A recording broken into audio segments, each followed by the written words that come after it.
If you're watching this because you've left a high control religion, or you're in the process of leaving and you've started to wonder whether something is wrong with you or your mind, whether you're losing stability or whether you're somehow damaged yourself by leaving, I want to begin by saying this as clearly and calmly as possible. You are not crazy, you are not broken, and you are not failing at life. What you're experiencing is something very real and very common for people who leave systems that once organized their thoughts, emotions, decisions, and relationships from the outside. It's called psychological transition, and almost no one prepares you for how that actually feels. When a belief system like this falls away, your external circumstances may not change very much at first. You might still be living in the same place, working the same job, and moving through the same routines. But internally, the world can start to feel unfamiliar. Your thoughts may feel slower. Your emotions may feel harder to predict. Your sense of direction may feel less steady than it used to. Not because you're doing something wrong, but because the internal structures that once guided you have ended. When I was in this phase myself, I didn't yet have language for what was happening, which made it feel far more frightening than it needed to be. Psychologist William Bridges made an important distinction that helps explain why this stage can feel so unsettling. He explained that change is something external, an event, a decision, an ending, but transition is something internal. It's the psychological process that unfolds after the external change has already happened. Leaving a high control religion is a change.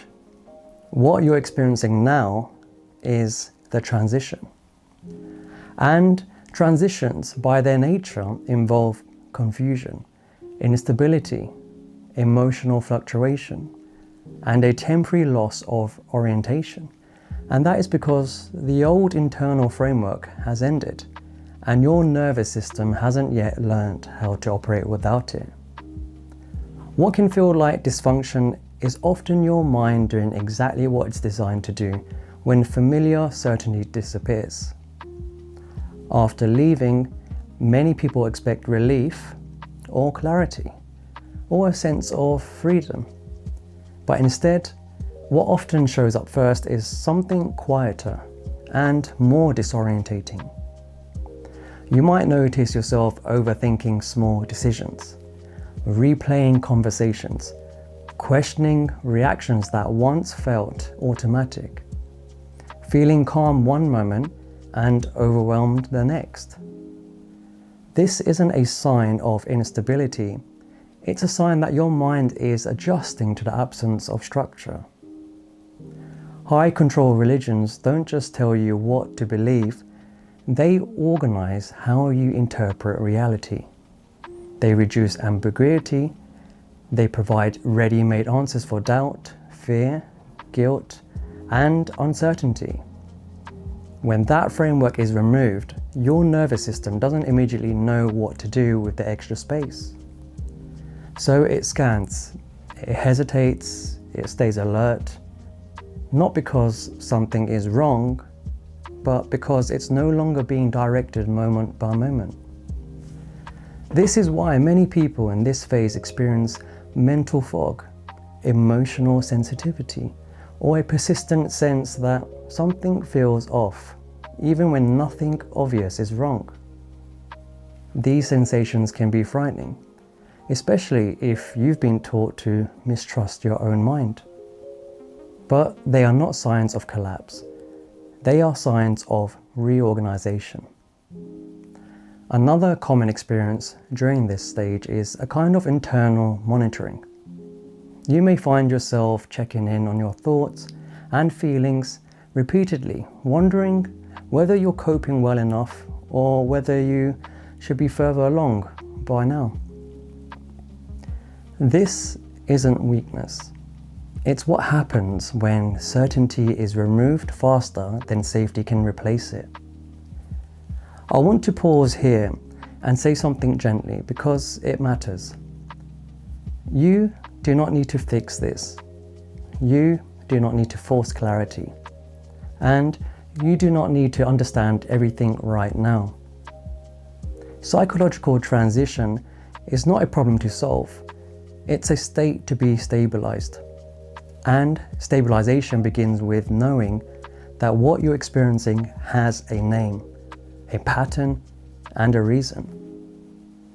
Many people worry that they'll feel like this forever, that the confusion will never lift, or that they've crossed some invisible line they can't return from. But this stage is not permanent. It's temporary disorientation, not permanent dysfunction. Your nervous system is learning how to exist without constant external direction. That takes time and gentleness, and far more patience than most people are ever told they're allowed to have. If your only job right now feels like getting through the day, that is enough. If some days feel harder than others, that's expected. And if you're functioning on the outside while struggling on the inside, you are not alone in that experience. Nothing about this means you've made a mistake by leaving. It means your mind is doing what minds do when a long-standing framework disappears. In the next video, we'll talk about why, during this phase, everything can start to feel harder mentally, emotionally, and practically even when life looks normal from the outside. For now, remember this: you are not alone in this transition. You're experiencing something real and survivable, even if it doesn't feel that way yet.